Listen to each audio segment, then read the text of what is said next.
At its current price point, the Ryzen 7800X3D is one of the best value high-end gaming CPUs of 2026. But what's the best graphics card, RAM, cooler, and motherboard for your Ryzen 7800X3D gaming PC build? Welcome back to PC Builder, I'm Jason. This 2026 Ryzen 7800X3D PC build guide will cover everything that you need for the best Ryzen 7800X3D build, including the best graphics card for the Ryzen 7800X3D, the best RAM for the Ryzen 7800X3D, the best motherboards for the Ryzen 7800X3D, the best cooler for the Ryzen 7800X3D, and more. And we'll give you specific build templates for both a maximum value Ryzen 7800X3D build in 2026 and a premium Ryzen 7800X3D gaming PC build. If you get value out of this video, please give it a like as it really helps out the channel. Of course, subscribe for more cool PC content. Let's jump into it. This video is sponsored by VIP SCD Key. Say goodbye to crazy expensive Windows licenses and that terrible Activate Windows watermark. Right now, use the links in the video description, head over to VIP SCD Key and get a Windows 11 OEM license for a great price. Pick your product license, then use the PC Builder discount code PC25 for an additional 30% off. Go to the activation settings on your PC, put in the code, and boom! Windows is fully licensed for a crazy low price. And they have Microsoft Office licenses too. Use the links in the video description. So what's the best GPU for the Ryzen 7800X3D in 2026? Well, typically we get the most FPS in a gaming PC build by buying the fastest graphics card we can afford, then just getting a CPU that won't overly bottleneck it. But as we get to the high end of GPU performance, the CPU, it really does start to matter, especially in CPU intensive titles or competitive titles like Battlefield 6 or CS2, where lowered settings are used to maximize frame rates and of course at lower resolutions. Now, pricing for the Ryzen 7800X3D in 2026 has ranged between $340 and $380. Meanwhile, the slightly faster Ryzen 9800X3D has ranged from $420 to $450. The Ryzen 7600X3D and 7500X3D sell between $230 and $300 in the US. That puts the Ryzen 7800X3D in the sweet spot for upper mid-range graphics cards, and I'd start to consider the Ryzen 7800X3D over the slower Ryzen CPUs with an RTX 5070 or 9070 GRE GPU as a minimum. I'd definitely be considering it for the RTX 5070 Ti or 9070 XT graphics cards, especially given the large price jumps up to the RTX 5080, which is currently selling above $1,250. If you are buying an RTX 5080, then I think the 7800X3D is the minimum CPU that I'd look to if you can't quite stretch to the 9800X3D. Well, we could of course consider this CPU with the RTX 5090, which is currently retailing for $3,500 or more. I think spending the extra money and getting the 9800X3D or 9850X3D would be the right play there. Now, we went with the RTX 5070 Ti Gigabyte Gaming OC model that Gigabyte sent over to us, which is one of the beefier RTX 5070 Ti models for cooling and one of the more aggressively overclocked 5070 Ti models. So big thank you to Gigabyte. So what's the best RAM for the Ryzen 7800X3D in 2026? Of course, as I film this, we are still in the RAM pricing apocalypse, with AI data centers eating most of the RAM and SSD production. At the time of filming, a 2x8GB kit of DDR5 RAM, so 16 gigabytes total, can be found starting around $200 in the US. 32GB kits start around $380. And RAM combo deals might also help, like this Newegg motherboard and 32GB DDR5 combo kit that brings the RAM price closer to $300. I'll leave links to the DDR5 combo deals at Newegg and a spreadsheet of global RAM combo deals outside the US. Just note you can also get combo deals at your local micro center if you have one near you. The good news here, the Ryzen X3D CPUs have so much Vcache, they really don't care about the RAM speed the way a Ryzen 7700X would. So you should feel free to get any DDR5 5200 CL40 or faster kit. We will go through how to find great RAM deals even in 2026 in our Best RAM for Gaming 2026 video, so check that out for more details. Now in 2026, 16 gigabytes of RAM is fine for gaming, with only occasional micro stuttering and a handful of AAA titles like Hogwarts Legacy. But if you can't afford 32 gigabytes or you find a good combo deal, that's a worthy investment, as this is an upper mid-range to high-end gaming PC build you're probably going to have for a while. Just remember, we want a 2-stick kit, as 4 sticks does not work well with DDR5 memory controllers at the speeds we want, and you're going to want to jump into the BIOS and enable either the XMP or Expo one-click auto overclocking profiles to get the full rated speed. All the AM5 motherboards that I've seen will use either Expo or XMP timings, and as of right now, there is no performance difference between them. However, AMD is coming out with a new version of Expo they claim 4% higher performance. So what's the best motherboard for the Ryzen 7800X3D in 2026? You can check out our best Ryzen motherboard 2026 video for a full range of options. Now, a lot of these RAM combo deals, they're just going to come with their own motherboard. They're generally fine for a Ryzen 7800X3D. But if you are buying your own motherboard, what should you look for? A620 and B840 are cut-down motherboards that don't allow the use of AMD's auto overclocking feature called Precision Boost Overdrive, or PBO for short.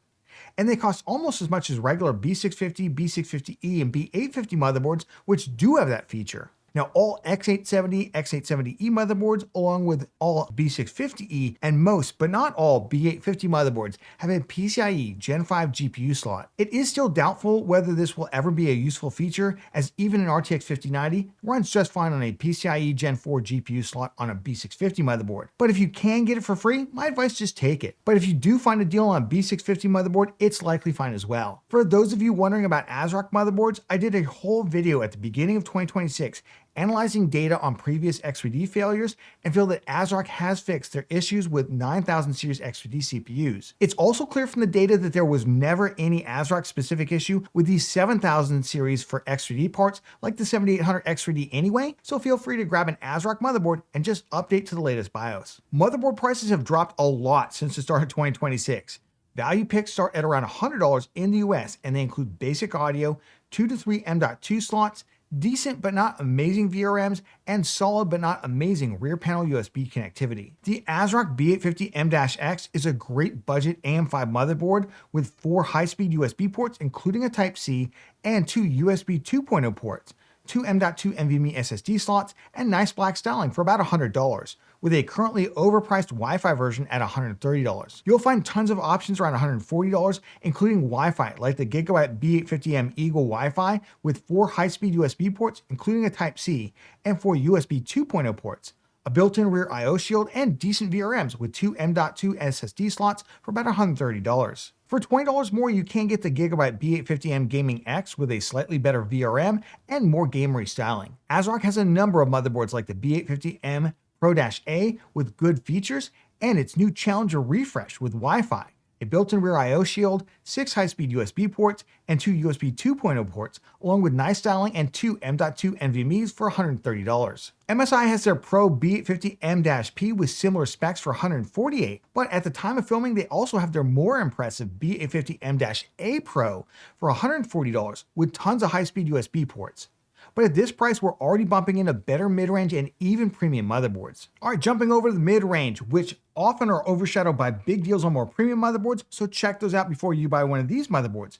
But I'm also seeing good deals in the mid-range here. Gigabyte B850 Eagle for $140 right now with decent rear USB connections and 3 M.2 SSD slots, though one is only half bandwidth. The MSI B850 Gaming Plus Wi-Fi is also on sale right now for $150, comes with similar features to the B850M-P, but adds a third M.2 NVMe SSD slot, and comes in both black and a white version. There's also a Pro version of this motherboard. It's actually kind of deceptive. It's more like a B650 as it lacks PCIe Gen 5 GPU slot, but it does have faster rear USB ports. ASRock's B850 Pro-A is another great motherboard with 4 M.2 SSD slots, though one is half bandwidth, along with 6 high-speed USB ports and 6 USB 2.0 ports for about $140. The Asus B850 and B650E Max Gaming Wi-Fi motherboards, they're also fine, but with weaker features, and they usually sell for between $140 and $160. All right, moving into premium motherboards, this is a high-end build after all. We're going to look for 3 full bandwidth M.2 drives with at least 2 having heat sinks, built-in rear I/O plate with good USB connectivity, upgraded audio codec to ALC 1200,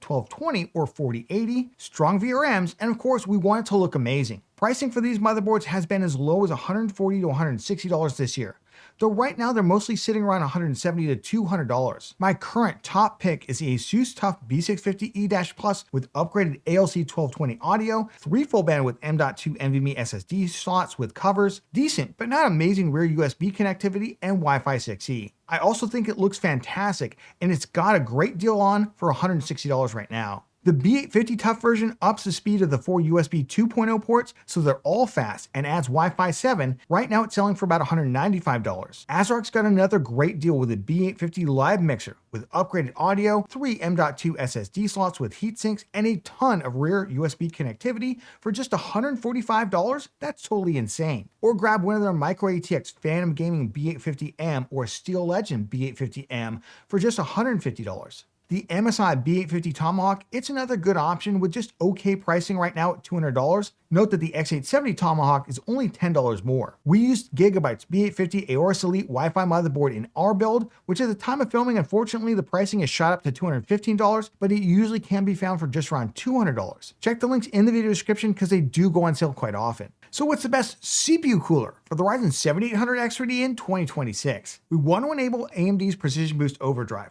That's the one-click auto overclocking feature, and we want to do that in the BIOS to get the best performance. For that, we need at least a dual tower air cooler or a 240mm all-in-one liquid cooler. For value-focused builds, great air coolers are available in either black or white, starting around $30 with the id Cooling A620 Pro SE, the Thermalright Phantom Spirit or Peerless Assassin, which also comes in white, and has a new digital version with CPU and GPU temperature readouts for about $45, the Cooler Master 620S or the Be Quiet Pure Rock Pro 3 LX for around $50. If you want to take the build aesthetics to the next level, just about any 240mm all-in-one liquid cooler is sufficient. And while 360mm coolers are a bit overkill, they look and perform amazing. Coolers I recommend include the budget Thermalright Aqua Elite V6 or SEMA L70, starting around $45 for the 240mm version and $55 for 360. If you want more performance, the id Cooling FX360 is a great cooler. Comes with an LCD screen for just $90. Or grab the Montech Hyperflow or the cooler that we used, the Arctic Liquid Freezer 3 Pro, for about the same price. All right, let's talk about the best SSD for the Ryzen 7800X3D in 2026. Now, if you haven't had a chance to watch our best SSD for gaming 2026 video, it is linked down in the video description under our How to Build a PC playlist if you want a deeper dive, and we also show you how to get some good deals there. SSD storage, of course, it's the other pain point in 2026.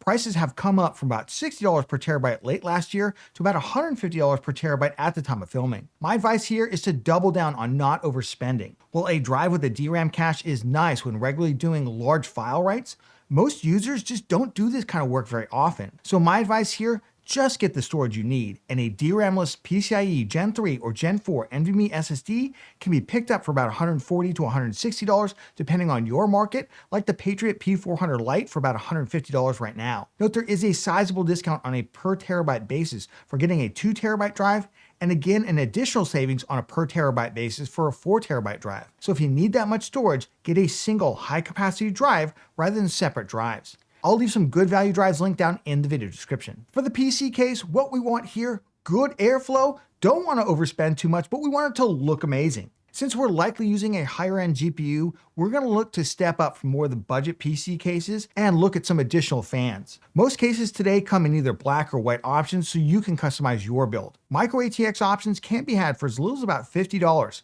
Starting with a Fantex XT-M3 with 2 intake and 1 exhaust fan. Other good options for this include the Okino Cypress 3 in ARGB and wood non-RGB versions for about $60, or the Lianli V100R Mini for just $65 with 4 included ARGB fans, and it looks incredible. ATX size options include the Lianli V100R ATX size case that we used in a Ryzen 7800X3D build guide for about $75 with side intake fans, or the Gamdice Atlas M4 in a vertical airflow configuration with 3 adjustable reverse blade intake fans and 1 exhaust fan included like we've got here. It retails for just around $80 and it comes with some nice features like a hidden GPU support bracket. Gamdice sent this one over, so big thank you to them. If you want more of a traditional front intake PC case, the Montech XR Wood is a great option for about $79, or the Corsair 4000D Frame RS with 3 included ARGB fans for $89. You will of course need 1 more exhaust fan. All right, let's talk about the power supply or PSU for your 7800X3D. Now, if you haven't seen our How to Buy a PSU 2026 guide,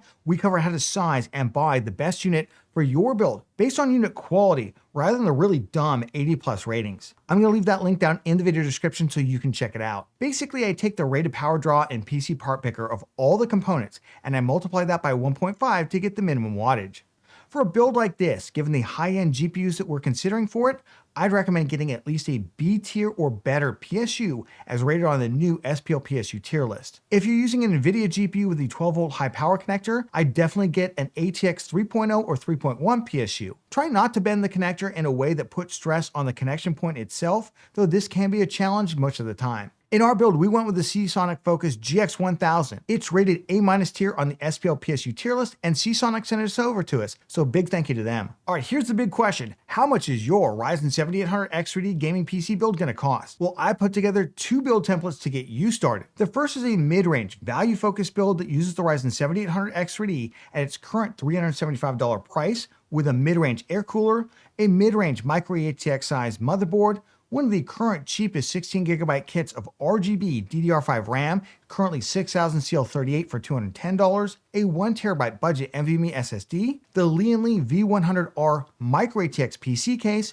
and a B-tier rated 750W PSU on the SPL PSU tier list. Without the GPU included, the build costs just under $1,050. For a more premium build like this one, we went with a 360mm AIO cooler, upgraded the motherboard to a more premium B850 model for $195. We went with a 32GB DDR5 6000 CL30 RAM kit. We went with a premium ATX size PC case, upgraded the PSU to a 1000W A-tier rated unit, and we used the same SSD for just under $1,400 before the cost of the GPU. Of course, you can spend more with additional things like M.2 storage, even more premium motherboards and PC cases, higher wattage PSU, but those templates should get you started, and I'm going to leave both of them linked down in the video description for you to check out along with alternative parts. And our How to Build a PC playlist, including our guide on how to actually build a PC and set your PC up after you build it. If you got value out of this video, please give it a like as it makes a huge difference to the channel, and of course subscribe for more cool PC content, and we'll catch you on the next one.